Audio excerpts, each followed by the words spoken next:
You know, I never thought I'd be sitting here telling this story.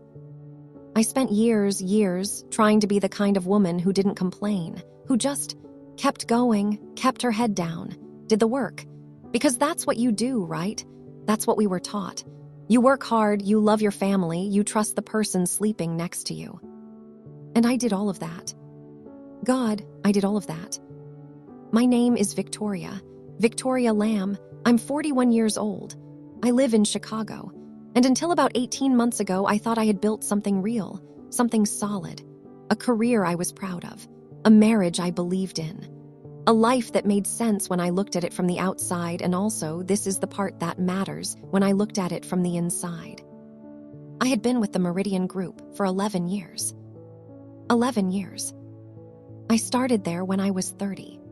I was a director-level hire, which sounds impressive until you understand what that actually means in a mid-sized financial services firm, which is that you are responsible for a great deal and recognized for very little. And you spend the first several years simply proving that you deserve to be in the room. I proved it over and over again. I rebuilt their entire client retention infrastructure from scratch. I managed 2 acquisitions. I navigated a regulatory audit that honestly most people thought we weren't going to survive. I worked late. I worked weekends. I missed dinners and birthday parties and one very important anniversary dinner that Thomas never completely let go of, even though I made it up to him 3 times over. Thomas, my husband, or my ex-husband, I should say. I'm still not entirely used to saying that, even now, even after everything. We met at Meridian, actually. That's how it started. Cross-departmental project 5 years before we got married. He was in commercial lending. Smart, capable. The kind of man who made you feel when he walked into a room like things were going to be okay, like someone had it under control. I fell in love with that feeling before I fell in love with him. We got married 7 years ago. We were happy. I want to say that clearly because I think it matters. We were genuinely happy for a significant portion of those 7 years. It wasn't all performance. It wasn't all a lie. There were real mornings and real dinners and real laughter and real love. At least, on my end there was. The call came on a Thursday afternoon in April. I was sitting in a glass-walled conference room on the 14th floor, and my phone vibrated, and the screen said Richard Holt, our CEO. And I excused myself from the meeting, because you do not send Richard Holt to voicemail. He said, and I remember this so clearly, the exact words he said, "Victoria, I'm going to ask you directly. The board has voted to create a chief operating officer position. We want it to be you." I kept my voice completely steady. I thanked him. I said I looked forward to discussing it tomorrow morning. And then I hung up and I stood alone in a borrowed office on the 14th floor of a building in downtown Chicago, and I looked out at Lake Michigan and I just breathed. For about 90 seconds, I just let myself breathe and feel it. Because this was it. This was what 11 years of working late and missing dinners and proving myself over and over again had been building toward. And then I called Thomas. He didn't pick up. His phone rang 4 times and went to voicemail. I left a message. I said, "Hey, call me when you get a chance. Something significant happened at work today and I want to tell you tonight." He called back 3 hours later. And I know this sounds like a small thing. 3 hours. People are busy. Phones get left on silent. Meetings run long, I know all of that. But in 7 years of marriage, Thomas had never once let 3 hours go by without responding to a message from me. Not once. If I sent him a text at 2 in the afternoon, I heard back by 2:15. That was just us. That was the rhythm of our marriage. 3 hours of silence after I told him something significant had happened at work. When he finally called, I told him about Richard, the new role, the COO position, the compensation increase, 40% plus equity components. I kept it factual because I wanted him to have the real information before we sat down and talked properly. And he said, "That's great, Vic. That's really great." And the words were right. The words were exactly what a supportive husband is supposed to say in that moment. But something underneath the words was off. Something in the tone. Something slightly careful and slightly flat and slightly distant that I had never heard from him before on a happy occasion. I filed it away. I told myself he needed time to sit with it. That the shift in our professional dynamic, his wife moving to a significantly more senior position in the same company, was complicated for a proud man. That this was understandable. That we would talk about it properly and it would resolve.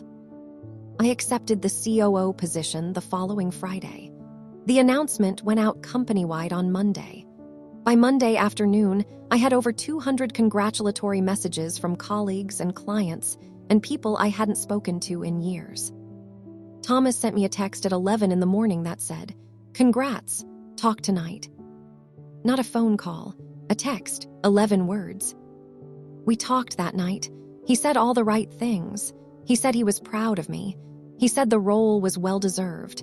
He said the money would be good for both of them. And I listened to him say all of it, and I smiled. And I said thank you, and I believed, because I wanted to believe, that we were fine. We were not fine. 11 days later, at 7:30 in the morning on a Tuesday, our doorbell rang. Thomas was in the kitchen. I went to the door. The man standing there handed me a manila envelope. I looked at the return address. I recognized the law firm. They specialized, I knew this professionally, not personally, in what is sometimes described as high-asset dissolution, which is a very clean and very legal way of saying we help people take as much as possible from their wealthier spouse. I opened the envelope right there in the doorway. 18 pages. A petition for dissolution of marriage. It listed my current compensation, my projected future earnings as COO, my individual investment accounts, my retirement fund, my personal property. It sought a significant portion of all of it. It sought ongoing spousal support calculated against my new salary. It sought an immediate freeze on my individual accounts. I stood in the doorway of my own home, in the house we had bought together, and I read all 18 pages. And I was very, very quiet on the inside. The kind of quiet that isn't peace. The kind that is something else entirely. I set the envelope on the kitchen counter. I walked in. Thomas was standing there with his coffee in both hands. He looked at me with an expression that was, I've thought about this a lot since, not quite guilt and not quite defiance, but something in between. Something that looked, underneath everything else, a little bit like fear. How long, I said. He knew exactly what I meant. 3 months of formal planning, he said. Longer of thinking about it. I looked at him for a moment. I said, you waited for the promotion. You waited to see if it would happen, and then you filed. He didn't answer. And I want you to understand something about that silence, because it would have been easier, in some strange way, if he had said yes. If he had been honest enough to just say, yes, you're right, that's exactly what I did. At least that would have been the truth. But he just stood there in our kitchen with his coffee and said nothing. And that nothing told me everything I needed to know. Here is what Thomas did not know when his attorney filed that petition. 3 weeks before Richard's phone call, 3 weeks before any of this, on a Sunday afternoon when Thomas was away for a golf weekend with friends, I had gone to meet with my own attorney. Her name is Helen Park. She has practiced asset protection law in Chicago for 19 years. She is, without exaggeration, one of the sharpest minds I have ever sat across a table from. And I want to be very clear about why I called her. I did not call her because I suspected Thomas of anything. I did not call her because something felt wrong. I called her because I was about to take on a significantly larger professional role, and I wanted to make sure my individual financial interests were properly structured and documented going forward. That's it. That was the entire reason. It is the kind of thing that any financially literate person should do periodically. My father, who is a very practical man from a family that learned the hard way what happens when you don't protect what you build, my father always said, hope for the best and document for the worst. I was simply doing what I had always done. What it meant, in practical terms, was that when Thomas's attorney filed that petition seeking to freeze my accounts and claim my future earnings, Helen had already spent 3 weeks reviewing every piece of my financial documentation. She had already confirmed the separate property status of every individual account I maintained. She had already created a paper trail that was clean and clear and not susceptible to the broad marital interest claim Thomas's lawyer was attempting to build. My individual investment accounts were mine. They had always been mine. They were built from my own professional earnings over 11 years, maintained as separate property throughout our marriage, and documented as such with a level of precision that left no room for argument.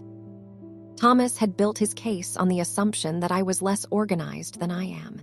He had assumed that the finances of two busy professionals in a dual-income marriage would be sufficiently commingled that his claim was viable. He had assumed that a sudden promotion would find me emotionally overwhelmed and financially unprepared. He was wrong on every single count. Helen called me the morning after I received the petition. She had already seen the scanned copy I had sent her at 6 in the morning. She said they filed fast, right after the announcement. I said yes. She said the freeze motion is tactical. It's meant to frighten you. The future earnings claim is the real play. They want you reactive and scared. I said, I'm not scared. She said, good, then let's respond correctly. And we did. The divorce took 9 months. I'm not going to walk you through every legal detail because honestly it was a lot. It was documents and depositions and mediation sessions and opposing attorneys and a judge who had very clearly seen every version of this particular dispute before and was not going to be moved by anything less than the actual facts.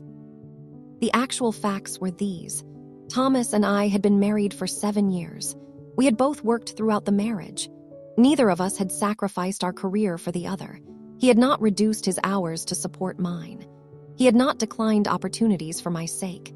He had built his career at the same company on his own merits and been compensated fairly for it throughout our marriage. His argument that his contributions had uniquely enabled my career was not supported by the evidence because it was simply not true. His argument that the difference in our projected incomes created a need for spousal support ran into Helen's very direct and very well-documented response. Thomas was a fully employed senior director at a major financial services firm, earning a salary that put him solidly in the top 15% of income earners in Illinois. He was not in financial hardship. He was not unable to support himself. Spousal support exists to prevent economic disadvantage in divorce. It does not exist to transfer wealth between two capable and independently employed adults. The freeze motion was denied in the first week.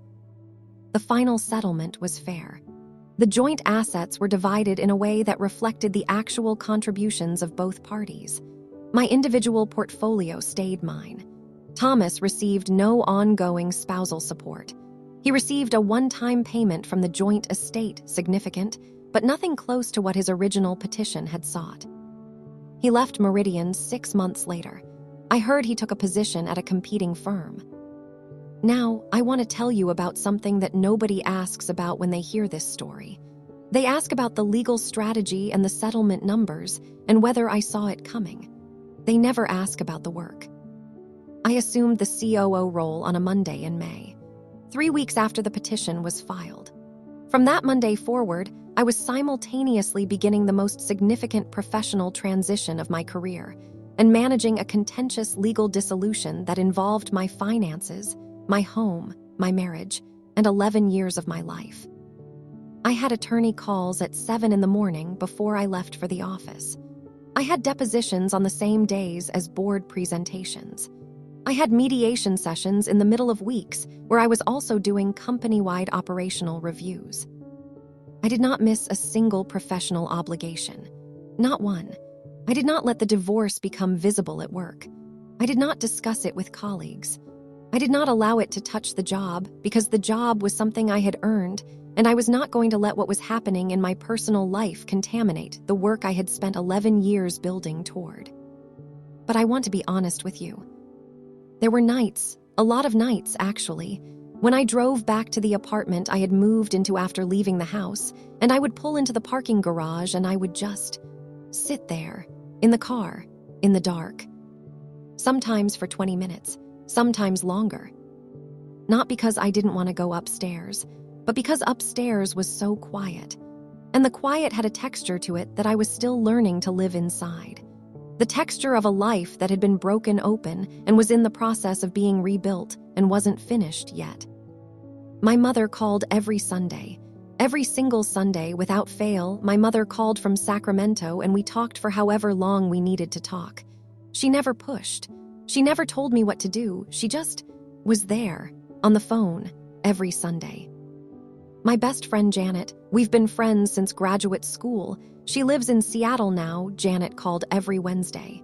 Same thing, just there. Those 2 calls were more important than I can tell you. When everything else felt like it was in motion, like nothing was settled, like I was rebuilding something in real time while also trying to live in it, those calls were the thing that didn't move. The fixed point. I think about that now, when people ask me how I got through it. I got through it because the work was mine and I kept doing it. And because every Sunday and every Wednesday, someone who loved me called. The Meridian Group released its annual results last quarter.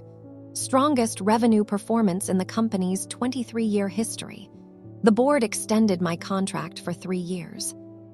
I live in a high-rise on the north side now, Lake Michigan view. I chose this apartment entirely myself. The neighborhood, the floor, the direction the windows face. Every single choice was mine and I made all of them. I have a table at a restaurant 2 blocks away that I go to on Friday evenings. Sometimes with Janet when she's in town. Sometimes alone with whatever I'm reading. Both versions of the evening are good. That surprised me a little at first. That alone could feel like enough. It does now. It genuinely does. Last week, a young woman on my team came to my office.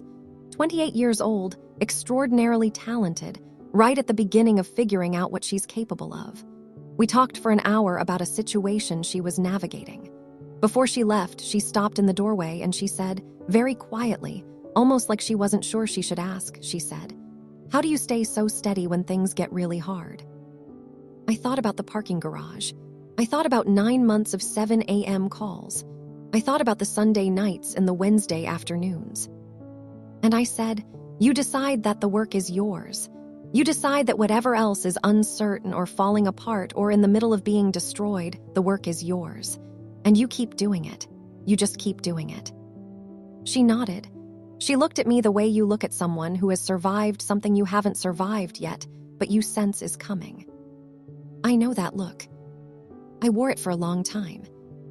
I'm glad she has someone to borrow it from. True life stories, real women, real lives, real stories, every day a new story that matters.